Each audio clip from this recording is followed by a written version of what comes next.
Третий межрегиональный форум по комплексному энергосбережению и энергоэффективности стартовал в Якутске. В течение этих дней представители федеральных органов исполнительной власти и исполнительных органов государственной власти субъектов РФ, региональные центры энергосбережения, институты развития, энергосервисные компании, эксперты и муниципальное образование будут обсуждать основные проблемы и пути развития республики в сфере энергоэффективности.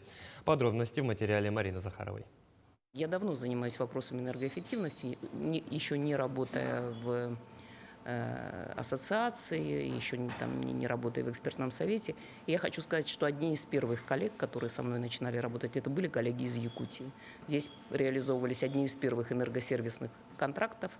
Якутия – это первый регион, Саха-Якутия, который утвердил свой законопроект, принял, касающийся энергоэффективности.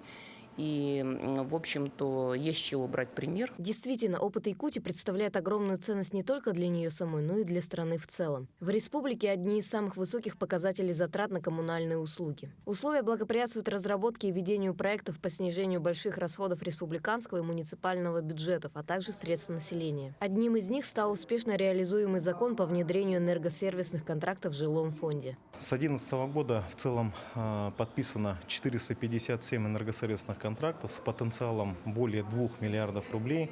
И мы в рамках энергосервисного контракта привлекли инвестиции порядка на 1,5 миллиарда рублей с фактической экономией 3 миллиарда рублей. Специалисты отмечают высокое качество и эффективность проектов и предложений, выдвигаемых правительством республики. Они ложатся в основу многих решений федерального уровня. 9 сентября 2023 года вышло постановление правительства Российской Федерации об утверждении комплексной государственной программы энергосбережения и повышения энергетической эффективности. Чтобы максимально увеличить пользу для всех субъектов страны, формироваться оно будет совместными усилиями. Сейчас мы ведем разработку федеральных проектов в области государственной программы.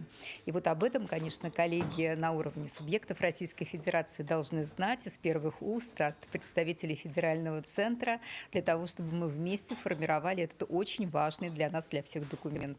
В центре форума стоит задача по выработке рекомендаций для реализации мероприятий по повышению энергоэффективности на примере населенных пунктов Республики Саха-Якутия. Во время форума будет работать 4 площадки. Экспертами будут рассмотрены вопросы выявления и устранения существующих проблем, обмен опытом и развития сотрудничества. Мы также будем обсуждать инструменты финансирования, то есть механизмы привлечения внебюджетного финансирования, государственно-частное партнерство, энергосервисные контракты. И вот хотелось бы по итогам наметить такие конкретные шаги, дорожную карту по повышению энергоэффективности, в том числе в Республике Саха-Якутия, и также дальше тиражировать в другие регионы. В энергосбережении и энергоэффективности заинтересован не только самый холодный регион нашей страны. Многие субъекты Российской Федерации приехали в Якутск к местным экспертам, чтобы подчеркнуть информацию по улучшению качества жизни населения. Марина Захарова, Павел Пахомов, Якутск.